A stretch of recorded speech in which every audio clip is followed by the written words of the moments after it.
Hello, and welcome to the Tuesday Night Music Show with my esteemed colleagues. Our superstar engineer, Mr. Howie Darkstar, is here with us. Hello, everybody. As is Pastor Jay Brennan from Swingin', Temecula, California. How are and you? Tonight, I would like to talk about, well, it's 2022. It's time to start gearing up for the season. We've got some client meetings coming up. We're going to get to that in just a little bit and talk about some of our experiences that we're having with our first client meetings of the season. Cool? Yeah. I have just one quick thing, Brian. Just one Yes. very, very quick thing. Okay, before I do my interlude. Before you go, just say, what are you drinking? What are you drinking, Jay? Water. Nice. Well, it was water. Good. Oh, Jesus did it again. Jesus got involved, and now it's Got wine. involved again. So before we get into that whole thing, I'll give you guys a little fluff. I went crate digging today, and I went crate digging in my storage unit, which is otherwise known as my mother's basement. It's stuff that I put down there, and when I moved out of the house 15, 20 years ago, whatever, I just said, you know what, later. I got some stuff I'll probably do a video on later. I got some neat stuff that I didn't know I had. Really cool stuff. But there was one in particular thing that I was looking for, and it wasn't a record. And it was this CD right here. And I got to put my glasses on. Why do I get the feeling I know who did it? You have no idea who this is. Oh. In fact, I have no idea who it is. I thought it was going to be our friend from a few weeks ago. No.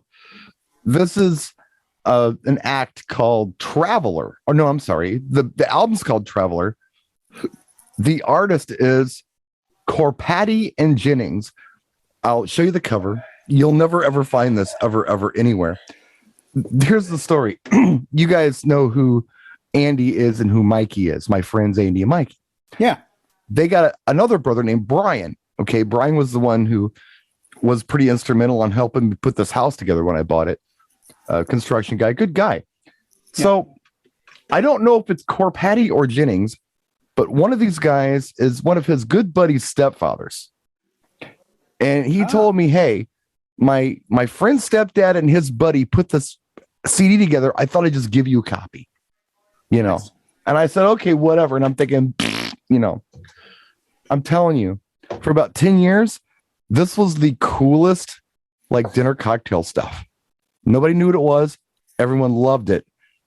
And I don't remember exactly what it sounds like. And seeing how this can't be copywritten, I thought it'd be fun to play you a selection and get your feedback on it. Sure. Do you think this is good cocktail dinner stuff? So before the show, I paused there, but I got something to do. I ripped this whole CD into the computer. Okay. So let me just pull it up and just picture like some ambient. You want ambient. Yeah. You don't want sleepy, but you want Could you something give us chill. a comparison? Like 07 ambient, Thievery ambient? Honestly, it's been so many years. I mean, I haven't carried this CD with me since I was carrying CDs. And how long ago was that? Yeah. I mean, that was a long time ago. So, you know, it was nearly 20 years ago, probably the last time I played this. Did you have it in your head? Because there's like 10 CDs that I can't find that are in my head that I'm like, I know I had it, but I don't know where it went. Honestly, Or did you stumble upon it today? no, I had it in my head that I wanted to find it. I've done So that. I was looking for it, and Right. it wasn't in alphabetical order. And there are thousands of CDs that I had. Sure. I got a wall of those things at my mother's house, Right. and I found it. And I'm like, Stevie, I can't believe I found this thing. She hasn't heard it yet, but she's asking about it. Well, you think Eris would like it? I said, well, maybe. So is it chill? I said, it's very chill. So anyway, give it a listen. And I'm just curious as to what your opinion is on this. I won't play the whole thing. I just wanted to play a sample of it and see what a couple of music connoisseurs like yourself thought of it. Fair enough? Sounds good to me. This track is called Red Dot. Can you hear it?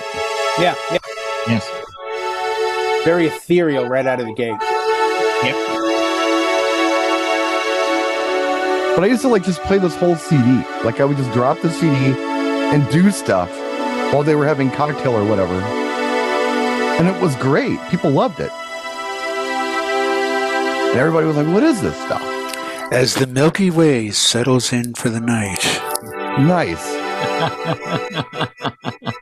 It's going to kick in here in a second. Okay, I was like, otherwise this is Nova. Yeah. Well, these are two guys from like rural Wisconsin who just laid this down like in the, I guess, early to mid 90s just for fun.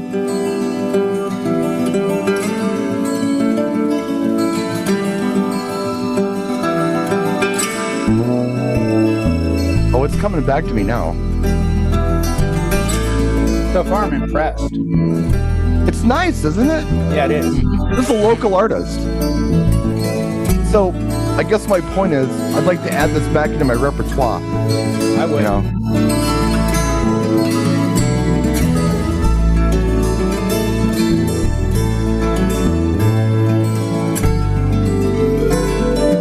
I promise I wouldn't bore you with the whole thing. You know what it is? It's like Jan Hammer folk.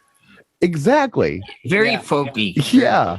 Yeah. But But the intro was long, and I apologize. I didn't remember. It's not folky that you hear at like, you know, out here we have a place called Julian up in the mountains, and they're famous for their apples. And you go in these little tiny stores that sell like all little tchotchkes and knickknacks. Yeah, yeah. And they'll have a fireplace in the winter and a guy on a 12 string with like a backing track. Yes. He'll just do stuff like that. And you're so Jan Hammer relaxing. folk, I'm still laughing over that because you know, nailed it. It is exactly what it is. You're not gonna fall asleep, but you're kind of like intrigued. You're like, oh, what's the next chord? And then all of a sudden they throw like a weird chord change. And you're like, ooh, this has got me interesting. I really like this. I thought I was gonna hate it because I thought it was like, I don't know. I didn't know what the hell it was. There's no vocals in it. It's just these guys jam a guitar, and there's, I don't know. It was like, there's 13 tracks on here, like full-length tracks. No, I like it. It's good. I thank you. I just wanted to test my taste here to see if I was crazy. But I would do that because I have had clients ask, look, hey, do you have like instrumental stuff for cocktail hour? Because like we haven't seen each other in a while and we don't want a familiar song that we might start singing to when we want to talk to each other. And I'm like, fair enough. Yeah, sure. And that was the Fairy Garden that I used. Right. Now, I remember being very embarrassed because a lot of people would come up to me and say, I love this. Yeah. What is it? And I would tell them, and they said, where do I get it? Like, I don't know. It's like I should have had a stash of them or something. This is the downside. Yeah. And I've done it probably 7 times, and it's 7 of the 10 CDs I'm looking for, where I went somewhere. I heard a guy do Metallica Fade to Black on a xylophone outside of Disneyland, and I bought his disc for $5, and I would play that song at weddings constantly, and people loved it. I can't find that. I was in a gift shop in Lynchburg, Tennessee with Michelle and Connor, and there was like a violin, a banjo, a drum, a piano, and a guitar guy on a Saturday morning playing. And it was, you could feel the Smoky Mountain range. Right. Like, I got to have this. You captured it. They go, well, the CD, we do a lot of covers, but no vocal. So, but they're covers of like Irish songs and Scottish songs. I mean, it's gorgeous music. Same thing. I would get people from that region of the country at a wedding, drop it. People would always come up. But again, it's things I can't find. I found one of the CDs the other day, but here's the problem.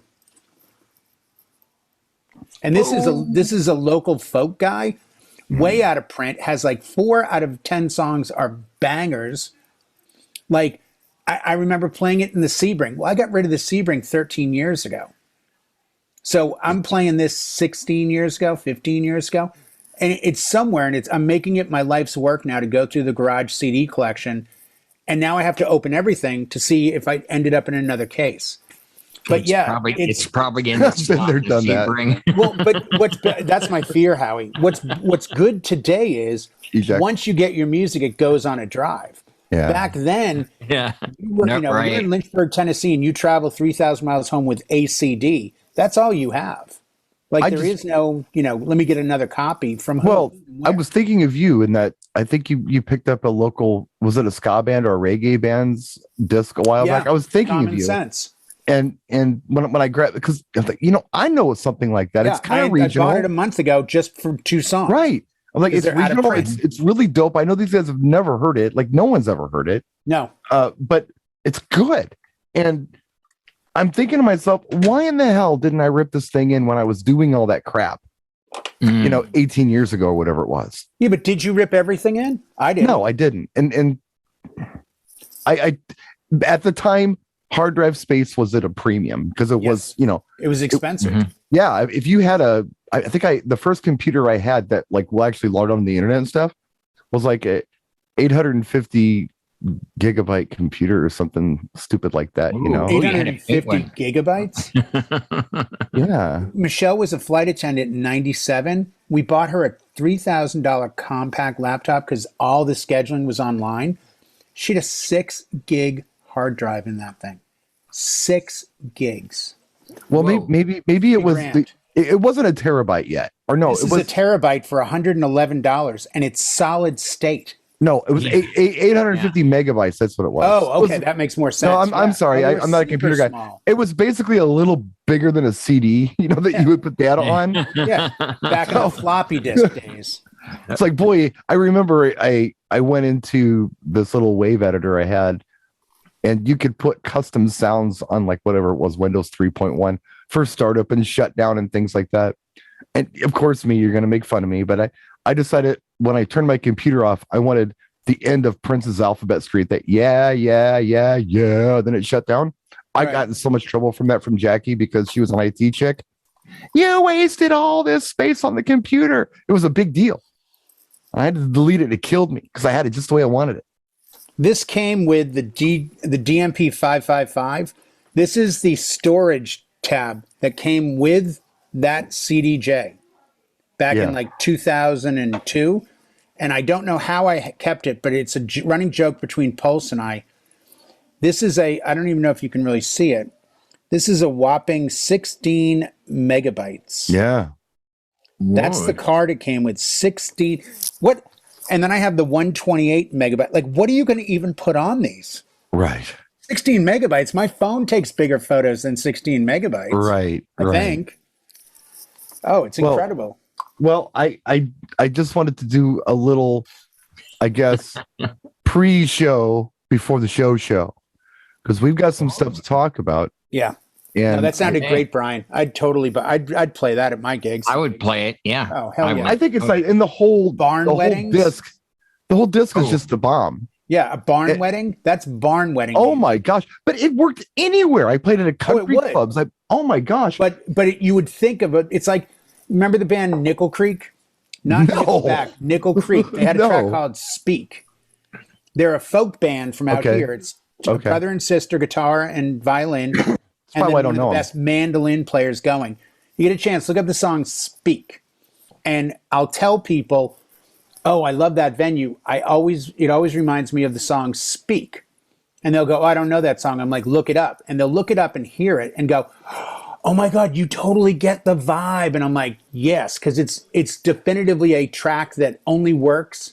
It sounds great everywhere, but it's so barn, winery, in the woods, in the mountain kind of music, because it's very folky, it's like I said, Nickel Creek, and the song is "Speak," SPEAK. Look it up, kids. Yeah, I'll look it up after the show. That's what I define as if someone says, "Yeah, we're doing a kind of winery in the woods wedding kind of thing, and mountainside." Boom, "Speak."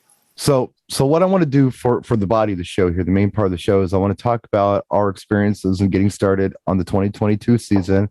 How do you start a season, folks? What do you do? First thing. Start emailing. What's the second thing you do? You talk to clients or client meetings. We're having a client meeting week, folks. I've done it, Howie's done it, and Jay's done it. Yep. I wanted to ask Howie first of all how his experience has gone with his last client meeting. He was telling us a little bit about it before the broadcast. Go and tell the people how your last client meeting went. Well, when Jay was telling his, let Jay tell his story. I felt so bad for him. I was like, we're keeping Jay for last. So anyway, I got canceled for the second time for the client meeting. Sorry, Tommy's working late, can't get to you, this and that. And I said, no worries. I'll make it easy for you. You don't need to answer all the questions that are on here. I said, honestly, all I really need is a few songs, like your specialty songs, the names of your wedding party for introductions. And I pretty much know your crowd, and I can read a room, and we'll do right by you. And she just replied, she goes, yeah, it's been crazy with the other stuff. And I ended with, I said, so yeah, I've got you covered. The only thing that I don't have any expertise in is cakes, dresses, and such like that. Or out of yeah, that's out of my league. Sew. That's out of my league. I don't do floral arrangements. And I put LOL. So she LOL. She goes, oh man, I am lucky to have you. She said, I feel good knowing that you're on the team and that you're, because music is a large part of my event, and I'm going to trust it to you. You do what you feel is right. And I was like, what? When does that ever happen? Well, you got to keep her there. Yeah. You got to keep her. Wow. So I had a meeting on Saturday. I talked about it. I may have talked about it on your show, or maybe I talked about it when your show was over. I don't remember, last night. But basically what happened was my guy Art, who had kissed me as my friend, he booked a gig for next month. It was kind of a last minute thing. And then come to find out his wife, somebody on her side of the family has this big quinceañera that he must attend because Catholic and Mexican, and they got to do it. So he's like, so I don't get divorced. I got to farm this gig out to you. I'm like, all right, cool. So I take this gig. I talk to this lady on the phone. She texts me. I call her and talk a little bit about, kind of what she wants. Sounds pretty casual, ceremony reception. And she wants to meet. So I meet her and her fiance on Sunday at a Starbucks. And the reason I meet at Starbucks is because a very wise man many years ago told me that that's a great place to have meetings, because you can loiter as long as you want. You can have coffee. It's a neutral location. And of course, Pastor Jay was the guy who gave me that nugget that has just really changed the way I do business. Thank you for that, Jay. I got to give props where props are due. Jay gets props there. I remember. See, nice people, not real worried about things. The person who's marrying them is a nun who is doing her first ceremony. They're not doing a rehearsal. I'm like, well, maybe I should come early just to kind of look out for you. Oh, that'd be great. Thank you. As far as music goes, they have a list of songs they like, but they want me to kindly do the family hour thing that I introduced her the concept to. Do that. And then we'll give you a request list and just play what you think is appropriate off of it. Father, daughter, mother, son. What do you want to do? Nope. Just, I don't want to do the father, daughter or any of that. They want to do Orleans Still the One for their first song. And then I said, well, let's have everybody join you after the first chorus. Great idea. And let's just party from there on out. Yeah. It's 3 miles from my house. And they already love me. That's my story. It's going to be fine. Oh, and I booked a huge lighting gig for the end of the month that I've taught. Yeah. Huge lighting gig. Excellent. At the art museum. So, perfect. Ooh. I've done lighting there before. I don't know if you remember or not. Yeah, with the model shoot. No, I didn't have models down there. I thought you did a shoot there once. No, I should do a model shoot down there, but no, it's I'll show you pictures later. Real quick, you should get the photographer that did the model shoot. See if you can throw them a couple bucks, or if they just want to add to their portfolio and say, hey, I'm doing this big lighting thing. Would you mind coming by for like an hour, 45 minutes and just... Oh, Amy would totally... Amy's a friend of mine. Amy would come up. I'm saying she gets to use the photos for her portfolio, and then you get professional photos of the lighting for yours. Do you remember when you were driving to Chicago from Milwaukee, you passed a roller coaster? Yeah. That's Grand Avenue, Gurney. She's probably about 10 minutes west of that. So that's how far away she is. No, it's not cool. Yeah, it's right down the road. But no, I'll show you pictures of the art. I did the art museum. I did lighting down there and a gig about 10 years ago. The gig's Wavy Davies' gig. But he doesn't do lighting stuff. He called me for the lighting. They have a very generous budget. So I'm going to go down there and light the place up. I've done it before. I've got photographs to show what kind of stuff I can do. Not a go yet. Not a complete green light. Right. We're like amber light. Like, okay, ready? Yeah. And I'm waiting. Go. So that's what I got cooking for. It's going to be a good April. Now, Jay, on the other hand, he had a meeting today. Well, no, I have the meeting after the about. show. I have the meeting after the show. And the two challenges, the main two challenges is it's a 6-hour day that includes a ceremony. Well, no. I know. But in that 6 hours, they've delivered 5 hours of requests. Okay. And the most mainstream song for a group at a wedding. I don't mean to interrupt you. No. But when you say requests, are you talking about a list of suggestions or a playlist of songs we must hear? It's broken down into must play if possible, and custom. Okay. And when I get with clients before their weddings, I always say to them, these are some great requests. Because normally it's like a mishmash of music. It's like, oh, I could use this for cocktail and this for dinner and this for this. But, as I said when you hired me, we need to establish if you only want this to be a jukebox, then I will only play off your playlist. If the wedding goes south and west, I can either switch gears or look like a bad DJ and your guests don't have a great time, but you loved the playlist. So how you come back and say, no, play to the crowd. The problem is this is such a specific playlist. Okay. Like the most mainstream song on it is Cascade 4 a.m. So before you go any further though, I have to ask you though, of that 6 hours, yes, how many are must plays? 2 hours. Okay. So we got 2 hours of must plays within a 6-hour event. And they're all EDM. An hour of it's going to be eaten up by probably the ceremony and getting everybody into the dinner area. Well, it'll be prelude starts at 4. Ceremony is 4:30 to 5. Okay. 5 to 5:15 is cocktail.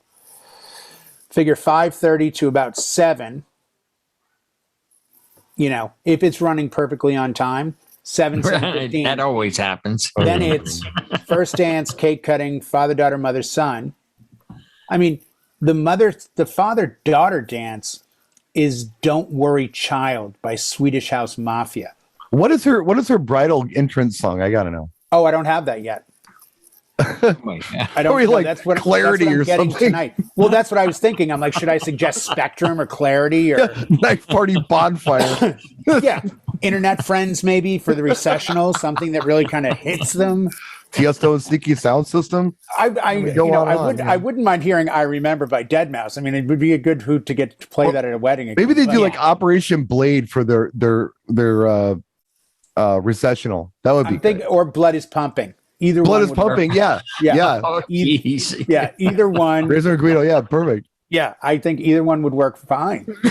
But it's the twist of the day is this, and as I told you guys, they have a best man who's a DJ, and they qualified this by giving me and Princey's the clubs he's played at in LA.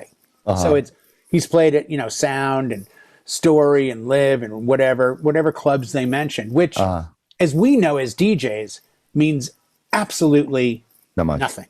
Yeah. Like he could have been at the bar drinking and he's a DJ, so he's claiming or he could have headlined, but either way, it's not really a thing for me. Right. But what they're expecting for later in the night, which is there is no later in the night here. This is an outdoor wedding. Right. With a hard 10 o'clock ending. They'd like him to do a set. So they've asked me, and I simply replied with, I've never done that before due to insurance, liability, and possible damage to business reputation for venue. But we can talk about it when we talk. Yeah. And I wanted to give them kind of a soft landing pillow a little bit, because what's going to come out of my mouth tonight is simply like, so explain what's going on with the best man. Is he bringing gear? And they'll probably say, no, he thought he could just use yours. Okay, if this goes forward, there's a charge and an addendum, and I need him to carry liability insurance. because my gear is only covered by me. I'm the only insured individual on it.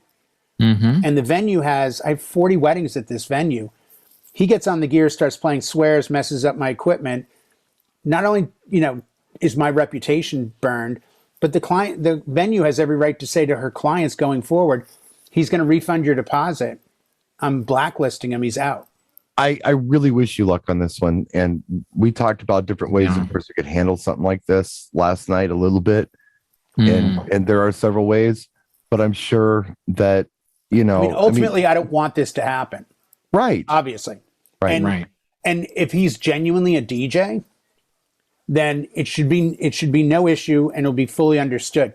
I think I told you guys I did a wedding in 2003 for an old company called Spundae, Spundae, out of like San Francisco. And they were a promoter, kind of like an Insomniac is. But they worked very tightly with Digweed and Sasha. Yeah. And I think there was a tie-in to Bedrock, his record label. So the groom getting married in March of 2003 had hired like 3 DJs that all flaked. And the venue in San Diego said, we have a wedding DJ that can do this. He goes, yeah, we really want a club guy. Oh, he's really, really good. And, in shows up me. So I get the call. I show up. I meet with him. He's impressed. He's happy. Life is good. And I show up. And at one point, a guy walks over, really tall, blonde-haired gentleman, looks at my 2 CDJs, looks at my DJM 600 and is like, wow, great gear. And I'm like, wow, thank you, John Digweed. And he walked away. Now, the point of that story is, I think we're all in agreement that John Digweed on his taxes puts down DJ. Like, he's a professional DJ. There were a lot of professional DJs there that night. And you know what none of them tried to do? Get on my equipment. When I've done weddings in the past where the cousin of the bride comes up and goes, yo, man, what's up? Dope setup. Yeah, my cousin's the bride. She said it's cool if I jump up. I'm like, jump up where? On the gear. I'm a DJ. I'm like, absolutely not. I don't give a shit. Yeah. Yeah, you're not that good of a DJ then. Yeah. And a couple times they've come back and been like, yeah, man, I didn't mean anything by it. I'm like, no, it's all good. But think about it. It's my livelihood. Now, do you play clubs? Yeah. What's the feeling if I walk into your club environment, everything's going well, and I'm like, yo, dog, my buddy's in the audience. Let me jump on the decks. What would your response be? I'd be like, F no. Are you kidding me? And then he kind of looks at me and goes, oh. It's going to be one of those things where, I'm in my head trying to predict the phone call, and the worst case scenario is let me talk to him. Because then I can speak language that I'll understand and he won't. And when he goes, well, dude, I use CDJs and Serato. Oh, man, I'm using a controller with record box. Yeah. You know what I mean? Like I can give him an out. I can say, and I'll even say to him, I can pull him aside and say, here's your out. The gear won't work with what you do, but you're going to make a file that I can put on and let them party. And then when the file runs out, I can say, yo, make some noise. That was Jimmy, the not real DJ, best man set, or whatever. Or you could do an after party, or you could do, you know. Well, you know what I want to know, Jay? What I'm really curious about. Are you going to charge extra for glow sticks and whistles? Oh, I don't. This is so far. I mean, this is like I need to get hits of E. This is past glow sticks. But I'm thinking you could make a couple bucks on the side. Yeah, no, this is going to be like like NOS and like tanks and candy bracelets and a lot of like putting bracelets over hands, doing the whole EDC thing. So just for my own personal satisfaction, I need you to play Smarty's Sesame's Treat at this event. Oh, yeah. For my own personal satisfaction. Yeah, I should start with that on the phone. Be like, I'm thinking dark wave for cocktail. What? Yeah. No. I mean, like, none of this. It's so amazing to me because, this is the up and down side of how I present my services. I give all my clients this same playlist. And there's like 80,000 songs. But they traditionally will only pick 30 total tracks. And that'll cover special dances, cocktail dinner, some fast dances, as we talked about on Howie's show a little bit about, I used to say to my clients, give me 5 cocktail, 5 dinner, 5 fast, 5 slow, 5 have to, and then the special songs, and I'll build around it. And it always worked really well, because if they said, oh, we want these 5 Frank Sinatra for cocktail, well, guess what? I can fill in the gap. Right. And for dinner, we want these 5, instrumentals. I got you. But in nowadays, and I think what's going to have to happen is I'm going to have to physically cut the list back. Yeah. Because right now it allows for 30 songs, 15 songs. I'm going to have to cut it to like 15, 15, 10. And then if somebody has a problem, they can contact me directly and say, hey, it says I ran out of space. And I'll say, yeah, the list shuts off at 4 hours. Like, how many hours did you request? Well, it looks like 6. Okay, well, that's not going to work. You know, and even the category of must play, you know, I assume a client sees the words must play as in we're going to hear 1, 2, 3, 4, 5, 6, 7, all 7 of these Avicii songs. I'm not a miracle worker. I'm a DJ. Like, I don't know how to float certain things in. Let me ask you this, Shay, and seriously, how, and I'm not being funny this time, have you really spoken to her much yet? Or has it just been... Oh, no, this is an email client. All email correspondence. Oh, nope. wow. They emailed me what kind of music I was into and if I would be comfortable playing more dance style sets. And I started sending them YouTube links and my Twitch and all that. Right. And they were like, oh, bingo. You're a guy. Here's the catch-22 of what I've done. I've let them know I'm comfortable with their list in their mind because it's on my list. So the fact that they found Porter Robinson's, you know, language and look at the sky, they're like, cool, Jay's down. Now I have to kind of reel them in a little bit. But where this wedding hired me, and quite a few do, a lot of our brethren in the wedding DJ industry, they will say to clients, I'm open format, but I'm really into like top 40 and some old hip hop and this. And the EDM people get kind of anxious. That's my take, because I've gotten these weddings where it's like, we've already talked to 3 other DJs and, you know, they didn't get it, or they're not really down with what we're into. And I know that's the case when they email me and the question is, are you into EDM? Can you play any EDM at the wedding? And I come back with, you know, do you want chill EDM for cocktail? Do you want a little more deep house, tech house for dinner? And do you want blowout bangers for dancing, or is it a combination?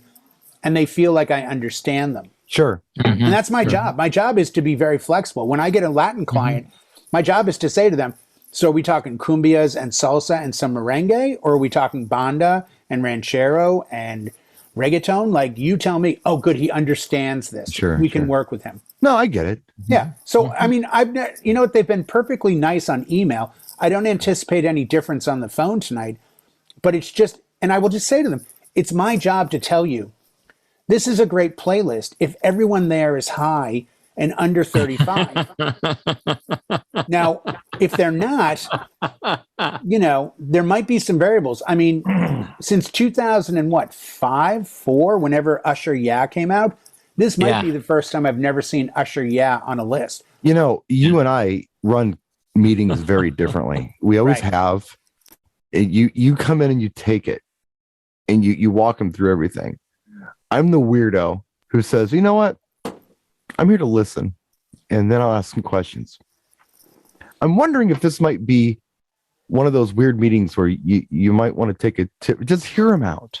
Oh, I'm going to. And then, you know, oh, tell me all about it. I want to know what your vision is. What's your vision for the night? Right. Tell me about it. Tell me more. And then I'm not saying you need to do this or anything else, but if they're just insistent, I'm down with what you want to do, but have you considered a family hour? Kind of thing. I don't know. I'm trying to help, and maybe I'm not. My online meetings now, my Zoom phone call, because of the way we structure things. Like, I have a Starbucks tomorrow night, and it's the first Starbucks meeting I've had in probably a year and a half that I physically went to meet with a client. Okay. So even I'm a little tripped about that. I mean, I'm fine with it, but I've done it. Yeah. I mean, but now I find when I do these calls, while they're talking, and I tell them, I'm going to send you an email at the end of this meeting. So while we're saying goodbye, they're getting the email from me that outlines their day. Prelude, ceremony, processional, recessional, all that. When we agree upon this goes to the coordinator. And what I'm selling them on is, I don't want your wedding to be left to chance of, hey, are we doing this? I don't remember. You're going to know a month before the wedding exactly what you've chosen. If you change your mind that day, that's fine. But the reason it's so imperative, and especially with this client because of the list, this is that venue I told you about in the mountains, kind of in a valley, where internet is near impossible. Right. So if I arrive and you suddenly add 10 songs, I tell you before we get there, chances are 90% I'm going to say no to you. So if you've told me everything important beforehand, we're good to go. But if you wait till the day of, now you're subject to availability, and you don't want to put anyone in that position for their special day. I would be using a streaming service for backup. I mean, I was looking at Tidal, Beatport. I'm like, this is perfect. They got 28 million songs. If I don't have it, I can tap. I went out there and tried a trial run. I couldn't get online for anything. And I'm like, not at this venue. Other venues, sure. Well, but I'm going to let them tell me where they're coming from. I'm going to let them paint the picture for their day, and then let them know, in my professional opinion, for a venue that I've done maybe 50 weddings at, what it is that I can do to help see that vision come through. Right. But I don't want to bet body parts or family members, but if I had a nickel for every time somebody has said to me, no, everyone at the wedding is just like us, that's why we gave you that list, and I show up, and there's 7 or 8 wheelchairs with oxygen, there's a bunch of guys talking about AARP, and I'm looking around going, guys, no disrespect, there's a 20-year gap between the wedding party and the youngest person here. Right. So I like to be prepared for all possible outcomes. Of course, and that's part of the game. I mean, sometimes you have to just tell them what they want to hear, and then you're there, and they're like, oh my God, do something. I'm like, no problem. And you start playing the dumb stuff. And you look at the list they gave me, and you realize this is the excitement of a couple. As you guys know, I'm a huge Cascade Deadmau5 fan. Oh, but on a good day at an event where I pick the music, there aren't 12 Cascade songs I can name, let alone play. One. They've got 13. Yeah. Like, so it's what this list is. This is when there's no price tags in the store, and I go get whatever you want, and you all run up to the counter, and I go, that'll be $18 million, and you go, okay, hold on, we really just need the Kleenex and the 12-pack of White Claw. We'll put the rest of this stuff back. So I have to be a little bit of a bearer of bad news tonight. Well, just I would go with it, dude. If they've got a vision, and the reason I'm saying that is because I'm thinking back. I did a goth wedding one time. I showed you a video of this thing. Yeah. They came into the room in caskets. And their wedding party were pallbearers. We called them pallbearers. I did a wedding one time at a country club, and the bride and groom wanted some very specific songs, and they were like, it wasn't like heavy anything, but it was stuff that people wouldn't normally dance to.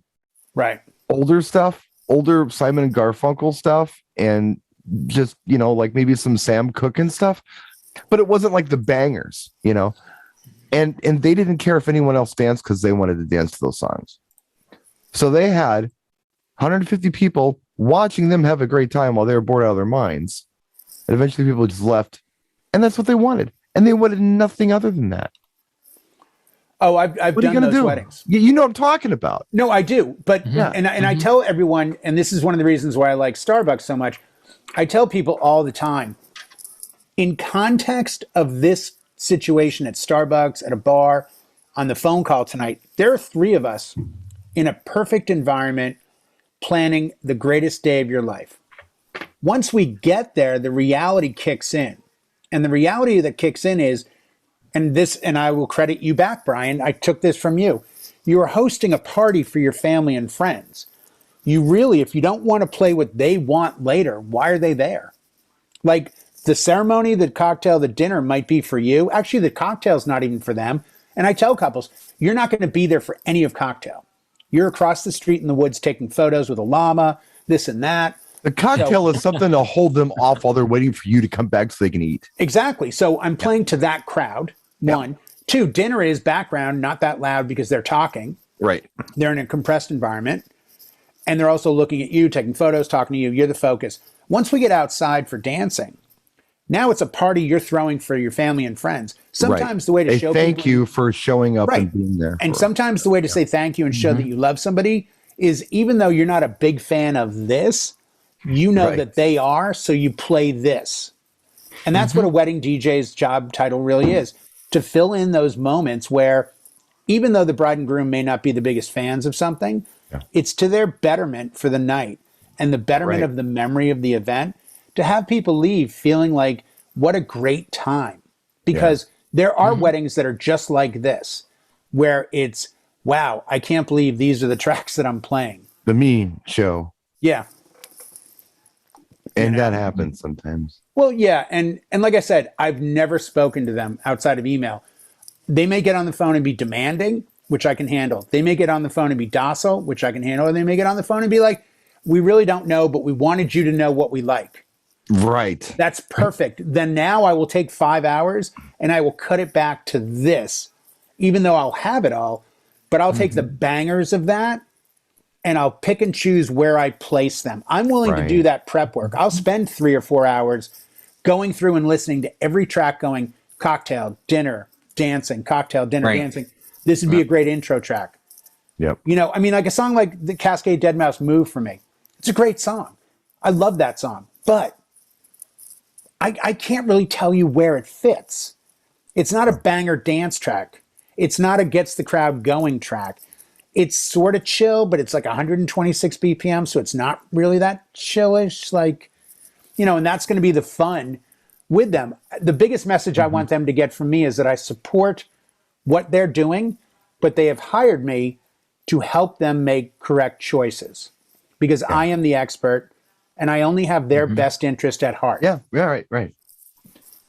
And don't forget to ask them if they're into Jan Hammer folk, because if they are, you know, I've got a guy. I know a guy. I know a guy. Trust me on this one. And I know a guy. And if you do use some of those songs during cocktail hour, be prepared for them to ask you, "You didn't play my song." Or wait.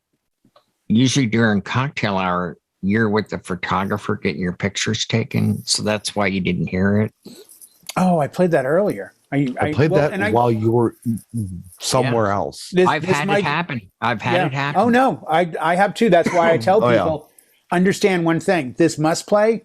You tell me right now. If it's a must play and it's 2 hours long, that means you have to hear every song, whether it works or not, right? Well, no.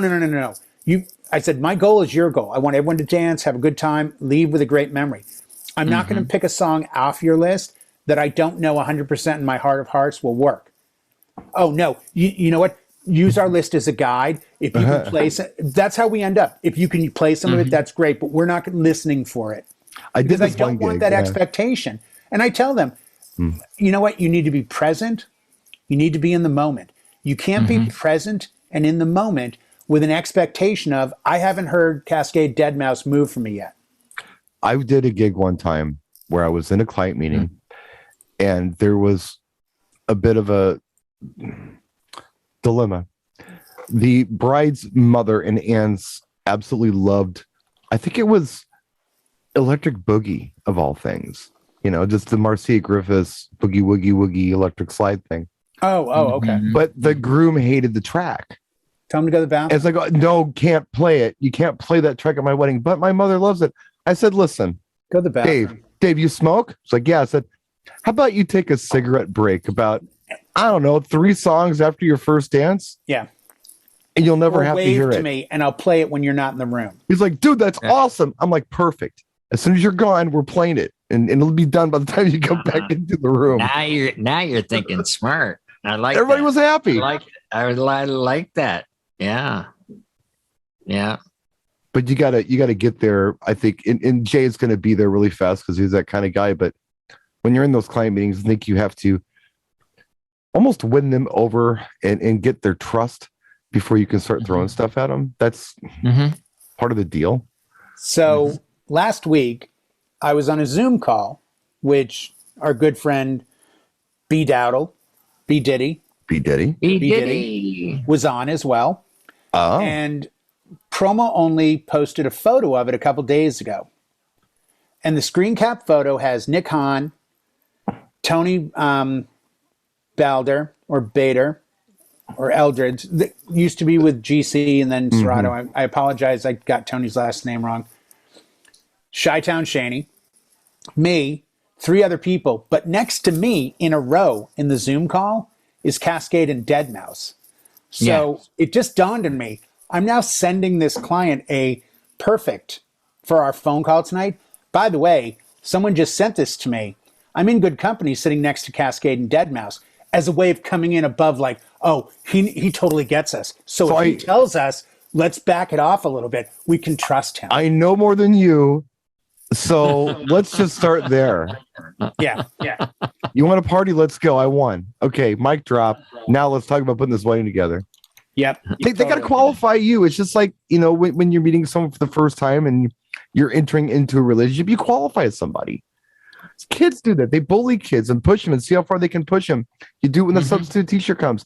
You qualify somebody to see how much crap they can take or to see if they're cool or not. And you poke at Jersey them. thing. It's a Jersey thing. It's a global thing. We all do it. It's well, I may the force be with you, man. I'm telling you. Yeah. You're gonna do just fine. And you know what? I think it's gonna turn out well. It's going I do too. I think they're gonna be a nice couple.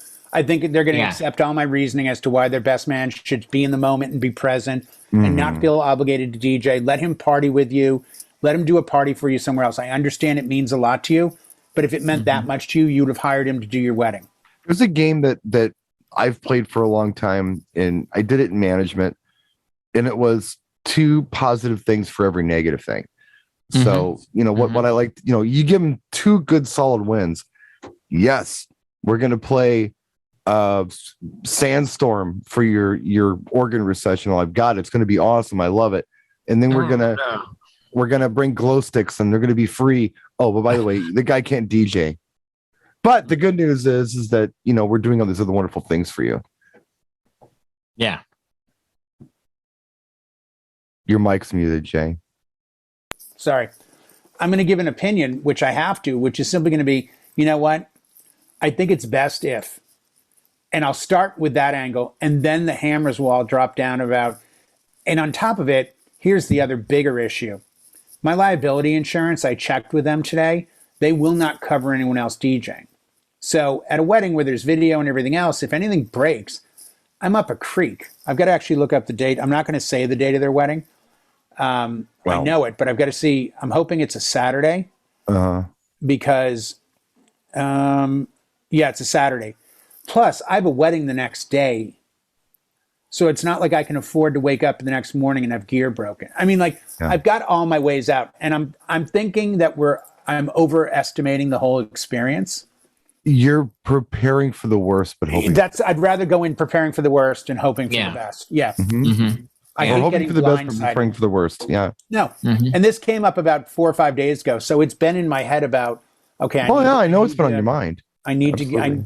Well, because, it's too late in the process. If this was a day one thing, if this was the day they first contacted me, by the way, here's the game plan, it would have immediately been like, yeah, that's not going to work. So I'm probably not the right guy for you. Well, you have to make a call in about 4 minutes. So we should wrap the show a little early to give you a little time to, take a deep breath and knock this out of the park. That. I got records to go through. I don't know how he's probably got pizza night or something over there. I don't know. Must have something. I do. Yeah, I do. I do. Oh boy, what happened? Did I just switch microphones? Yes. Yeah. Why? And you got weird. Yeah, what happened? What mic did you switch to?